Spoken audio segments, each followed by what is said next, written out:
welcome back to the podcast. My name is Trisha Friedman, and I wanted to record a special bonus episode because I had one of those things happen that was really ripe for learning.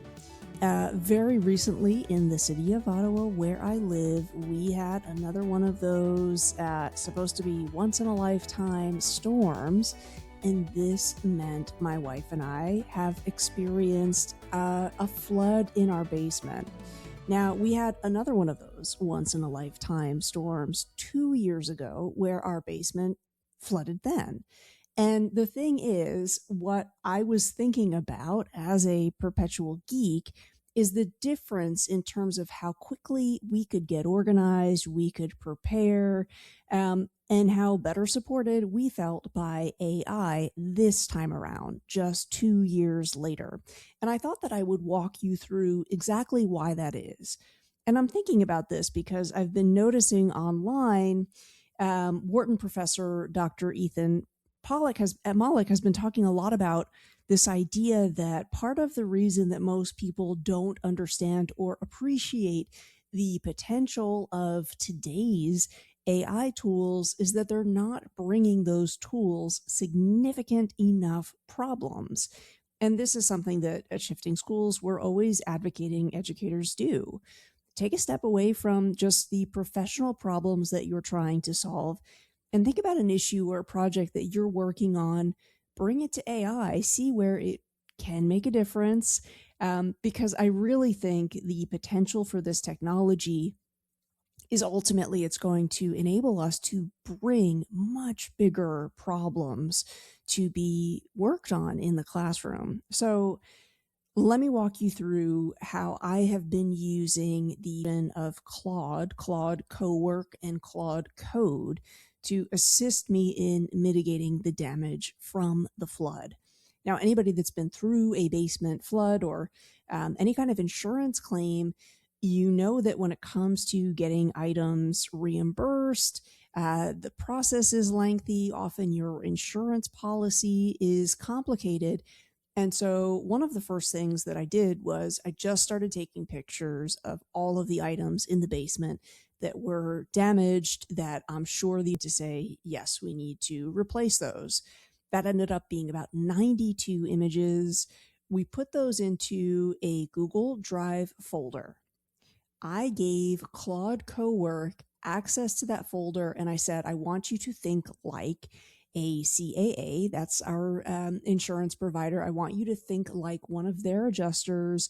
I want you to organize these items into a spreadsheet that would be useful for them in terms of keeping an inventory. I had it ask me a few questions. I gave it a version of our insurance policy so it knew the limitations there. And I also asked it to cross-check consumer rights as they apply to Ontario. I also then made sure that it was aware of the storm that caused this damage so that it would also be thinking about any citywide efforts or things that I didn't know about.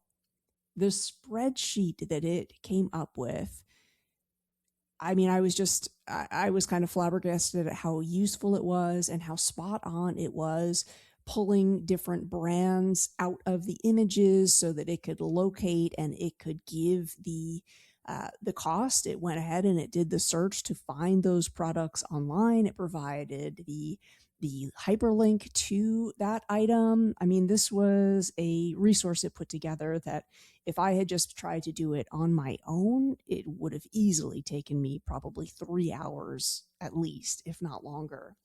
So that was kind of step one. From there, inside of Claude Cowork, I created a project.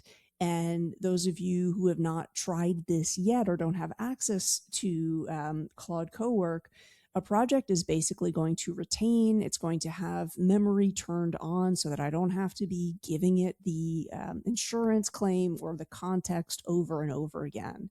And I told it, all of the context. I also gave it access to the inventory, and I asked it to come up with kind of a gamified approach, really to be like our project manager in looking at what we needed to fix next. I told it that I wanted it to be somewhat interactive, to be fun, because for those of you who have gone through any kind of home reno, you know that you could probably use a little bit of joy when it happens.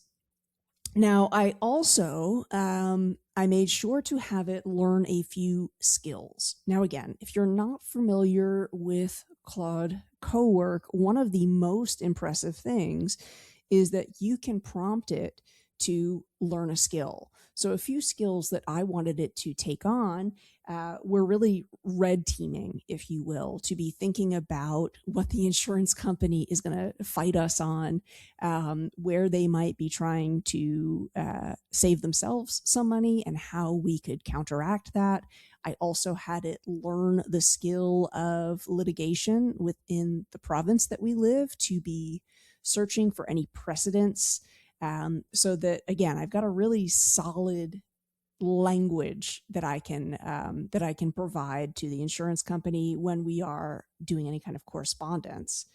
And the final skill that I had it set up actually was focused just on that, on how to be responding in email, on the kind of phrases and the tone that works, and just gets the timeline expedited a little bit.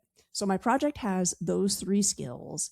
It has the contextual information, and it put together really this great kind of, it's called the Basement Comeback Challenge. Those of you who are watching the YouTube version of the podcast, you can see what it came up with. And I found this helpful really at two different levels.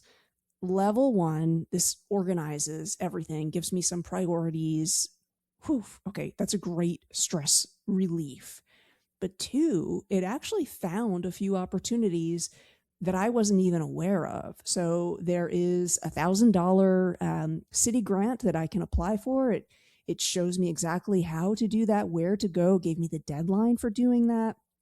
It also let me know that the city is having a hazardous free waste disposal day. And again, there were a few other different details that it provided that these things were just not on my radar. And of course, listeners, I double checked those. They're accurate. These were not hallucinations. So it helped organize me. And then it also extended really the support that I have access to when solving this problem. So, on top of that, anybody that's going through something like this, you know that just getting some of the day-to-day things done, it's a little bit harder, right? I'm going to have contractors, insurance people coming to the house. And so I also used Claude Cowork to schedule me a weekly review of, it's got access to the grocery stores that I go to. And also there is an Uber Eats Connect inside of Claude Cowork.